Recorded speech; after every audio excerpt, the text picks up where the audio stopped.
तिला भाऊ नव्हता. मग तिला सासरची लोक ना सारखी म्हणायची की तुला भाऊ नाही, तुला माहेर नाही. आपल्या बरोबर शिरू पण आला आहे. आता आपण निघालेलो आहे वारुळाला. तर आज ना अवधूत का तुमच्या तिघीतला सर्वात जास्त अवधूतला कोण सुंदर बहीण वाटते आपली, आणि ती आहे अवधूतची बहीण सर्वात लहान, आणि तिचे नखरे बघा. अग बाई, श्री स्वामी समर्थ, जय जय स्वामी समर्थ. तर आज आहे भावाचा उपवास. तर भावाच्या उपवासा दिवशी तुम्हा सर्वांना खूप खूप शुभेच्छा. आणि महत्वाचं म्हणजे आजचा सर्वांचा दिवस आनंदाचा, सुखाचा आणि समाधानाचा जावो हीच मी स्वामींच्या चरणी प्रार्थना करते. आणि आजच्या व्हिडिओमध्ये खूपच धमाल, मस्ती आणि एन्जॉय देखील होणार आहे. आमच्या इकडची संस्कृती देखील जपणार आहेच आम्ही, कारण आजच्या या दिवशी आज आम्ही काय काय एन्जॉय करणार आहे, भावाच्या दिवशी आज काय काय मस्ती करणार आहे, त्याचबरोबर आम्ही भावाचा उपवास कशा प्रकारे साजरा करतो, आणि आज आम्ही वारुळाला देखील आमच्या इकडे जातात, तर ते आज आम्ही संपूर्ण तुमच्या सर्वांबरोबर शेअर करणार आहोत. तर आज माझा भाऊ आहे, तो आहे त्याच्या म्हणजे माझ्या माहेरी आहे, परंतु तो आज जेव्हा व्हिडिओ पाहिल ना तेव्हा त्याला देखील आनंद होईल. परंतु हा आपला अवधूत आणि अवधूतच्या बहिणी बघा, आणि त्यांचे नखरे मी तुम्हाला दाखवते. तर आणि हे बघा, आर्या आहे अवधूतची बहीण सर्वात लहान, आणि तिचे नखरे बघा. अग बाई, काय क्लिप लावल्यात मस्त. वाव वाव, अशी क्लिप लावलेली आहे, आणि चष्मा देखील मॅचिंग आहे. आणि बघा ना, त्या चष्म्याच्या पाठीमागच्या बाजू आहेत, तर त्या क्लिपला बरोबर मॅच होत आहेत. क्लिपा पण किती सुंदर आहेत. हेअरस्टाईल कोणी केली आर्या? अरे वा, बघा भावाचा उपवास आहे आणि बहीण कशी नटून थटून मस्तपैकी बसलेली आहे, जणू काय फॉरेनची पाटलीनच आलेली आहे आमच्या घरामध्ये. आणि ही पहा अवधूतची दुसरी बहीण, हिचं नाव आहे परी. आता परी बघा कशी मस्तपैकी नटून घड्याळ वगैरे घालून मस्तपैकी तयार झालेली आहे. आज उपवास आहे भावाचा आणि जायचं आहे वारुळाला, आणि हिची तयारी बघा किती सुंदर अशी तयार झालेली आहे. आणि हा आपला अवधूत, आणि अवधूतची ही जिम्मेदार सर्वात मोठी बहीण. आणि ही बघा मॅचिंग दोघांनी घातलेला आहे. अवधूत आणि शौर्या दोघांनी एकदम मस्तपैकी मॅचिंग घातलेलं आहे. आणि परीचं पण थोडंसं मॅचिंग होत आहे, आर्याचं पण होत आहे. आणि पण सर्वात जास्त अवधूतला जर कोणाजवळ राहायला आवडत असेल तर ती आहे शौर्या, त्याच्यानंतर परी आणि अवधूत देखील. आणि शौर्या, तू खिशात काय पकडलंय? काय आहे खिश? हळू सांगती, खिशात ना मी उपवास पकडून ठेवलाय, सुटला तर मग काय करायचा? अरे बाप रे. अवधूत भावाचा उपवास पकडलाय. भाव एवढासा छोटासा गोलू मोलूसा भाव आहे अवधूत आमचा.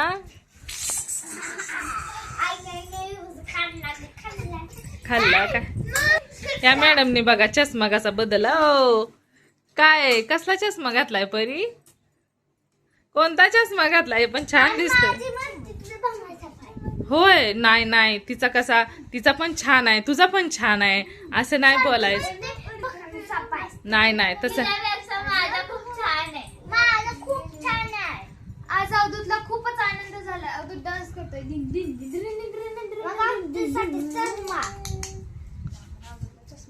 अवधूतला अरे वा, आज भावाला नटवायचं चाललंय बघू. अरे वा, आहा, हिरो आला बघू. हिरो आला, कोणता पिक्चरचा हिरो आला? अवधूत पोट. आता हे बघा, अवधूतला दुसरा चष्मा नीट घाल ना. अरे बाप रे, अवधूत लगेच काढून टाकतोय. आता मी हा चष्मा घालते आणि अवधूत माझ्याकडे येतोय का बघा. आणि कमेंट मध्ये नक्की सांगा मला हा चष्मा कसा दिसतोय.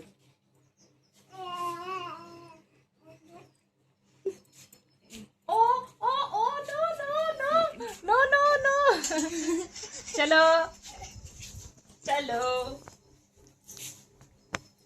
अवधूत, मम्मी माझा चष्मा घाल. नको हे चष्मा. अरे बाप रे, आमच्या अवधूतला ना मी बिना चष्म्याचीच आवडते. नको आपल्याला चष्मा आहे की नाही? नको आपल्याला हे घे. नको, आपल्याला असंच छान वाटतं. आज आहे अवधूतचा म्हणजे ताईनी, दीदीनी आणि छोटी दीदीने उपवास पकडलेला आहे भावाचा. अहो तुम्ही छान. मी किती भारी दिसली, किती भारी दिसली. एक थोडंसं जाऊन येते सर. इकडं. होय. आता तुमच्या तिघीतलं ना कोण सर्वात जास्त सुंदर काय भांडण करता ग? बस हा, खाली. बस खाली खाली बस. तुमच्या घरचे खाली. सरपली. आणि आज ना अवधूत का तुमच्या तिघीतला सर्वात जास्त अवधूतला कोण सुंदर बहीण वाटते आपली आणि सर्वात लाडकी कोण वाटते तिच्याकडे अवधूत जाणार. खाली बस. तू कर गेम खेळतोय ना आपण. बघा अवधूत जर आला ना थांब एक एक जण नाही नाही नाही थांब. आला आला आला आला दीदीकडे आला आला. आता थांबा आता ताईची आता हिची आर्याची बारी. आर्या तू इथून ये रे. आता आर्याकडे जातोय का बघू अवधूत. त्याला आवडते का? दीदी आवडते. आता ही आपली छोटी ताई आहे. दीदी बघूया त्याने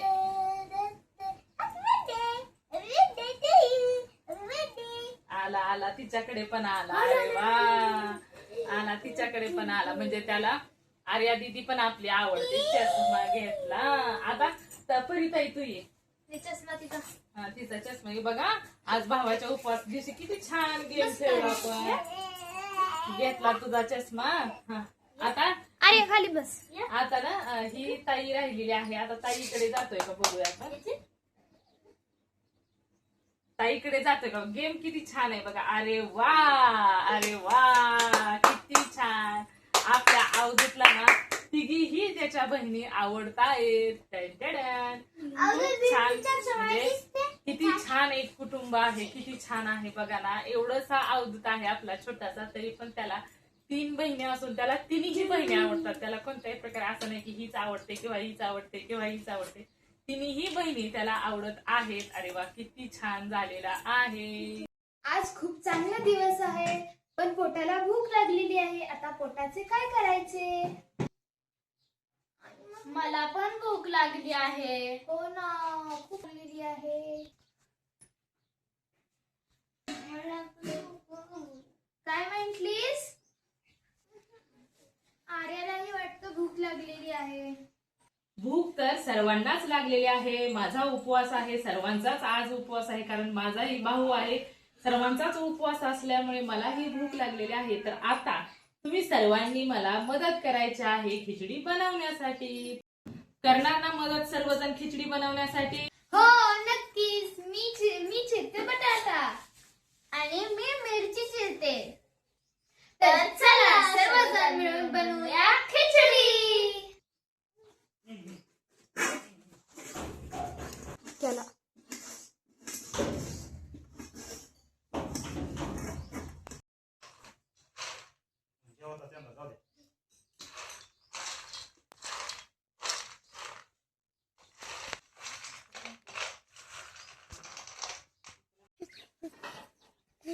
डाळिंब खातोय. भाऊ माझा डाळिंब खातोय.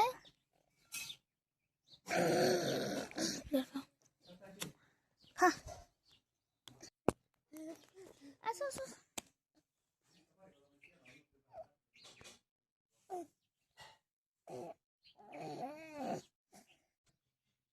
दूध.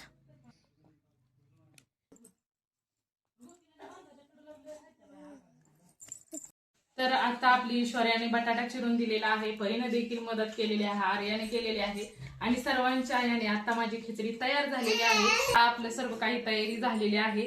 साहित्य घेतलेलं आहे. आता आपण निघालेलो आहे वारुळाला. तर घरातील देवांना नैवेद्य दाखवते आणि आता निघते बाहेर वारुळाला जाण्यासाठी. तर चला.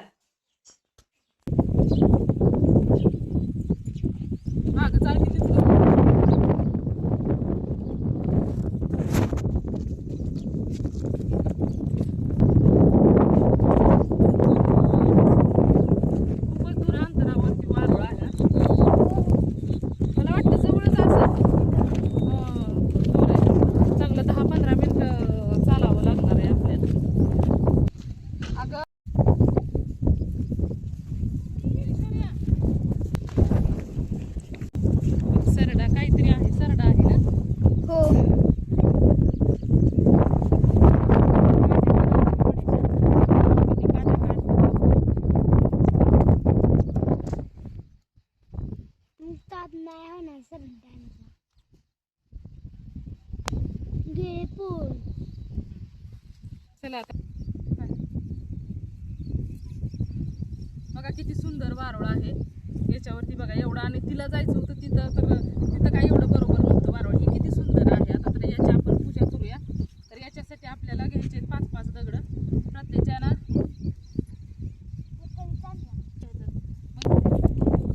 आपल्याला ना आता वारुळाची पूजेच्या भावासाठी 5 दगड घ्यायचे असतात. मग आता ती 5 दगड, आणि ज्याने त्याने आपापली दगड घ्यायचे असतात. तर मी घेते, हे बघा 1 2 3 4 5वा दगड.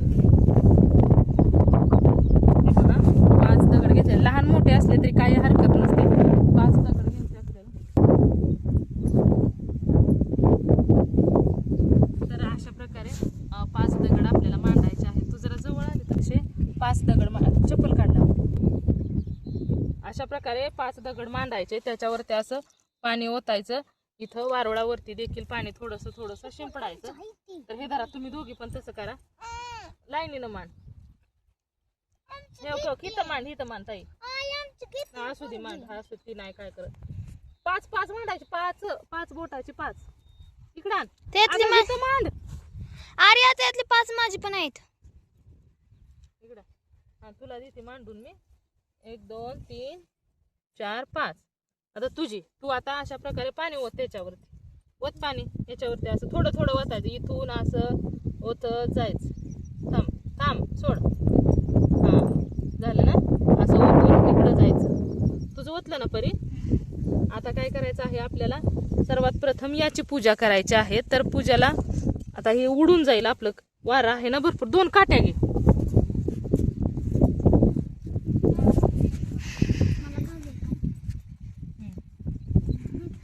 उंच काटू घ्यायचं. मी घेतली कुशीत. उभं पण राहिना झालंय. त्याला अडकवायची ही वस्त्रमाळ. अशा प्रकारे अडकवायची. आई वस्त्रमाळ कशासाठी असते ग? ते असते भावाच्या रक्षणासाठी असते. कशी माळ असते ती देवाची पूजा करण्यासाठी. आणि कशी करायची? काटू खाऊ ना त्याला अडकवायची. अशी अडकवायची. अशा प्रकारे अडकवायची. हा वाऱ्यानं उडून नाही गेली पाहिजे.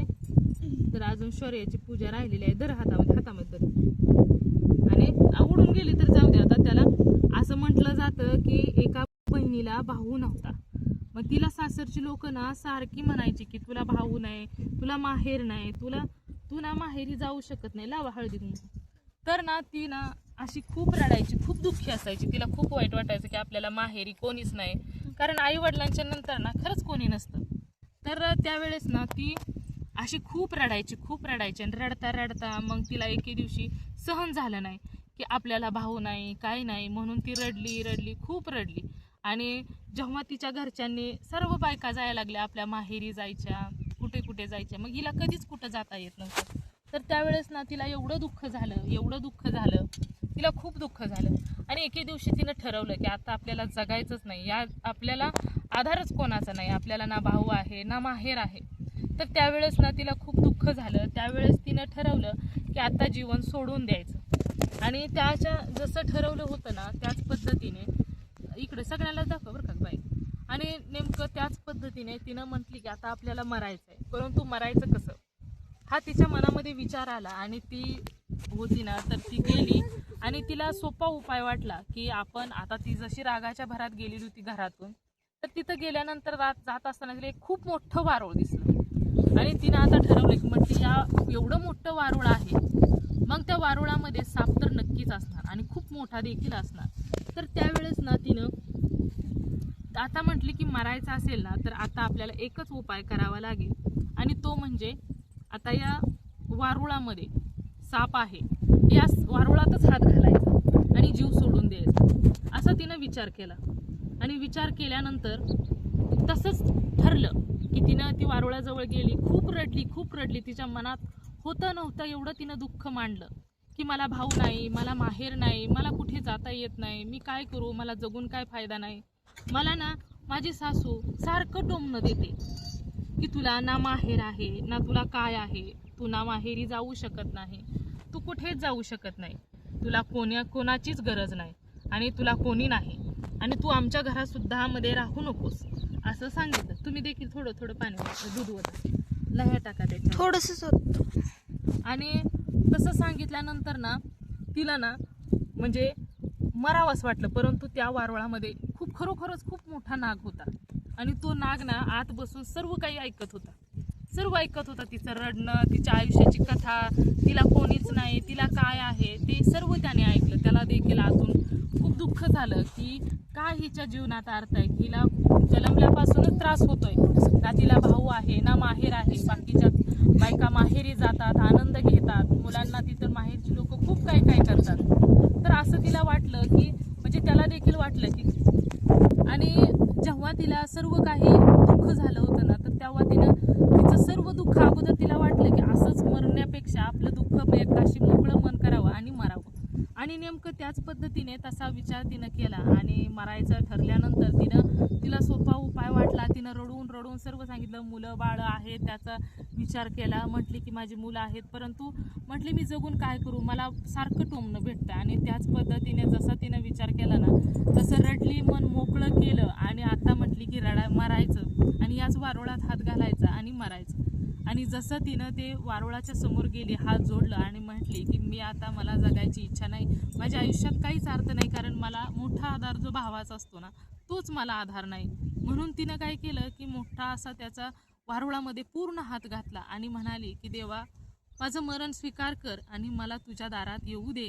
असं म्हटल्यानंतर ना तिनं हात आत घातल्यानंतर ना तिचा तो आतून नाग एका दुसऱ्या याच्यातून बाहेर आला आणि बाहेर आल्यानंतर म्हणाला, का ग एवढी का जीवाला वैतागली आहेस, तर मी तुझं सर्व दुःख ऐकलेलं आहे, तुला नेमका कशाचा दुःख होतोय ते मला माहीत आहे, पण आता तू एक माझं मत ऐक.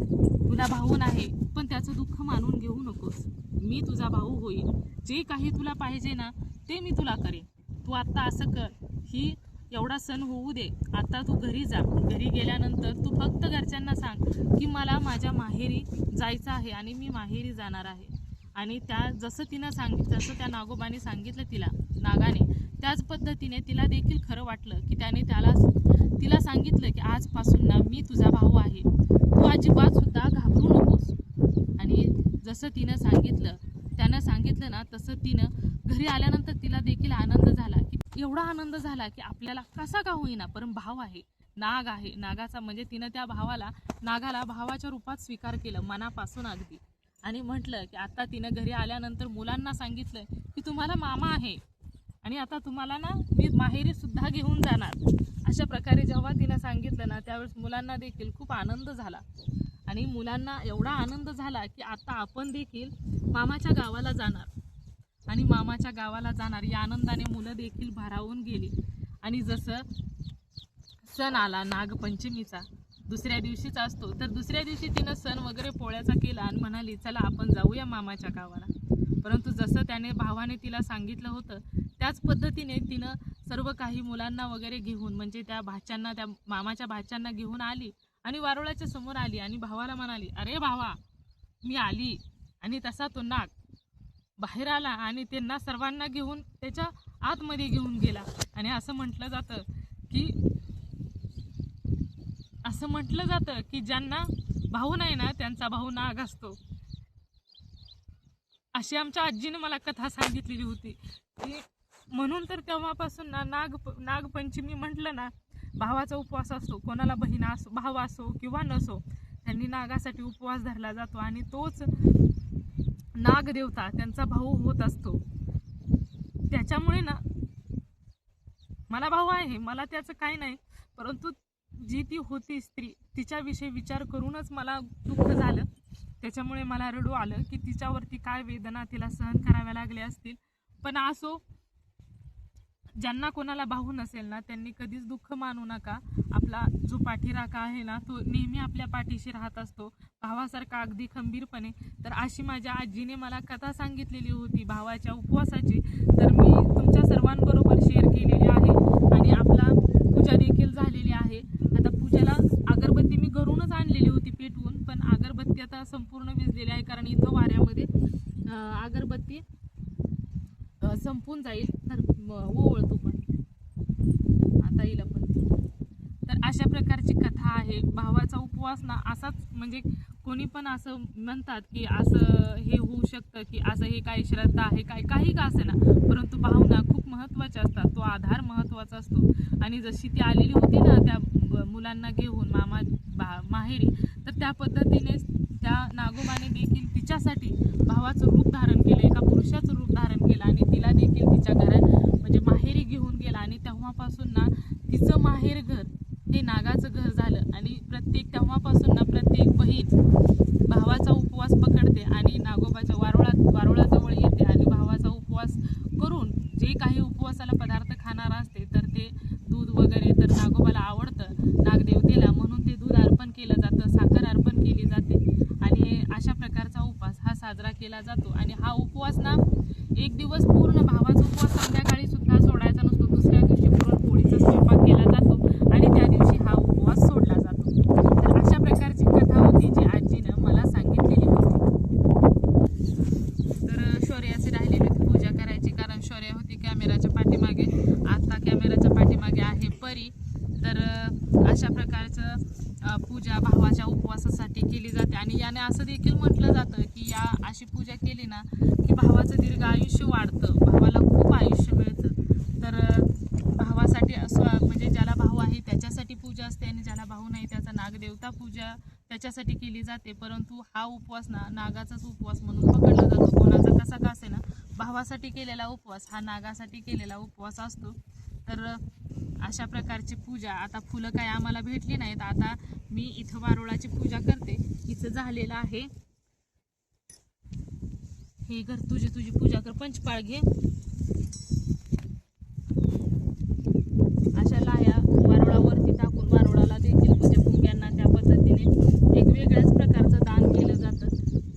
म्हणजे आपण अन्नदान तर असं काही करत नाही आणि या निमित्ताने ना मुंग्या वगैरे खाऊन जातात.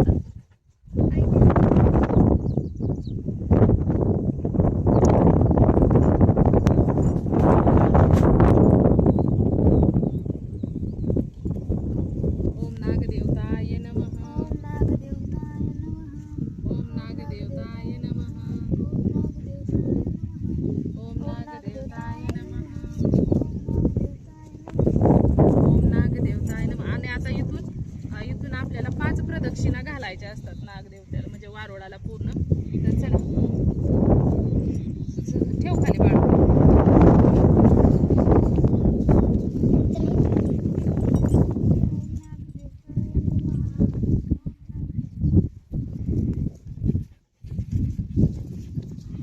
आणि बघा आपली एक प्रदक्षिणा पूर्ण झालेली आहे. आपला कालभैरव देखील आपल्या बरोबर आलेला आहे आणि तो देखील बघा ना त्याची घाई चाललेली आहे.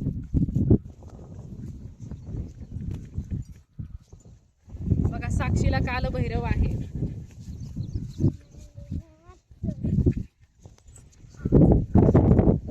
काटे देखील आहेत. शेतातील आहे ना त्याच्यामुळे काटे वगैरे आहेत. जरा बस लांबून झाला प्रदक्षिणा घालावी. 3 झाले का?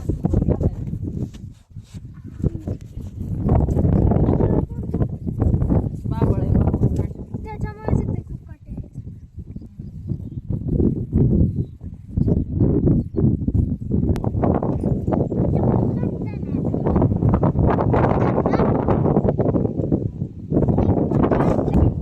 किती प्रदक्षिणा? 4. मागं सर आमच्या.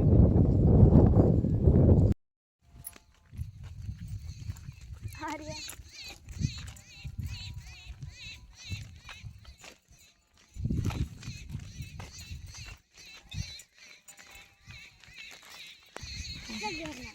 उद्या आपल्याला ना इथंच याच देवाला आता आपण जी पूजा केली ना वारुळाची तर तिथंच येऊन आपल्याला उद्या पोळ्याचा नैवेद्य दाखवायचा आणि मगच आपला उपवास सुटणार आहे.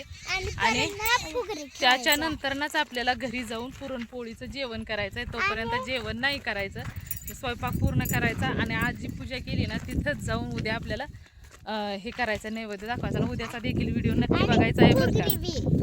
उद्याचा म्हणजेच नागपंचमीचा देखील व्हिडिओ येणार आहे आणि तो व्हिडिओ तुम्हाला सर्वांना नक्कीच बघायचा आहे. अगं तुम्ही अवधूतला का आणलं इकडं? अवधूतला आंघोळ घालण्यासाठी. अरे बा, आज भावाचा प्रेम खूपच उतू चाललंय भावावरचा. आज उपवास आहे म्हणून भावाचा. अरे वा.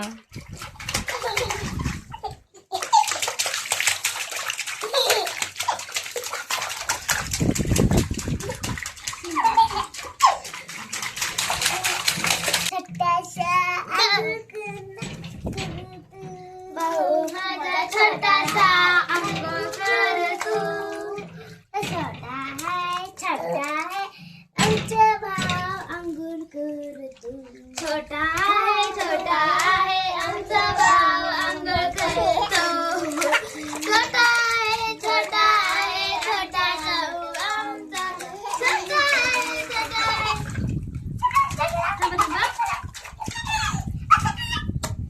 अशा प्रकारे भावाच्या उपवासा दिवस आमचा गेलेला आहे आणि खूप मस्ती, खूप एन्जॉय आणि खूप साऱ्या गप्पा देखील झालेल्या आहेत. आणि सर्व झाल्यानंतर म्हटलं की चला एक फोटोशूट आपण करून घेऊया. तर अशा प्रकारचे फोटो काढले आणि म्हटलं चला तुमच्याबरोबर शेअर करूया. आवडले असेल तर नक्कीच लाईक करा आणि चॅनलवर नवीन असाल तर सबस्क्राईब करायला देखील विसरू नका.